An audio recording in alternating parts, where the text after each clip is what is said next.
আরে তোমরা গাড়ির ভিতর থেকে ব্যাটারিটি তাড়াতাড়ি বের করো, দেখি ওরা আজকে কিভাবে ঘুরতে যায়।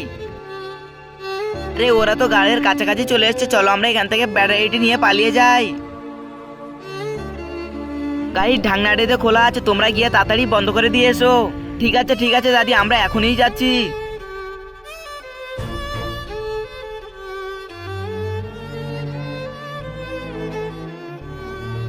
আরে চলো আমরা এখান থেকে তাড়াতাড়ি আমরা পালিয়ে চলে যাই, নয়তো ওরা আসলে বুঝতে পারবে।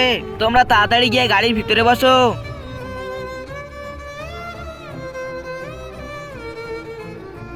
আরে গাড়িটি স্টার্ট হচ্ছে না কিসের জন্য? আমি বাইরে গিয়ে দেখি গাড়িটি কি হয়েছে। কিন্তু তার আগে মায়ের জন্য তো সবাই ভিডিওর মধ্যে লাইক করে। আজকে দেখবো এই গরিব অসহায় বাবাটির জন্য এই ভিডিওর মধ্যে লাইক করে চ্যানেল সাবস্ক্রাইব করে কয়জনই। আর আপনি যদি গরিব অসহায় কি মন থেকে ঘৃণা করে থাকেন তাহলে ভিডিওর মধ্যে লাইক সাবস্ক্রাইব করার কিছু দরকার নেই। আরে আমাদের গাড়িটি কি হয়ে গেছে? আমরা এখন বেড়াতে যাব কিভাবে? আরে তোমরা একটু দাঁড়াও, আমি দেখছি। আরে গাড়ির ব্যাটারিটি কি হয়ে গেছে? আরে গাড়ির ব্যাটারিটি কে চুরি করে নিয়ে চলে গিয়েছে, চলো আমরা ওকে গিয়ে খুঁজি। হ্যাঁ চলো, আমরা গাড়ির ব্যাটারিটি কে নিয়ে চলে গিয়েছে, চলো আমরা গিয়ে দেখি। গাড়ির ব্যাটারিটি ভিতরে তোমরা রেখে দাও।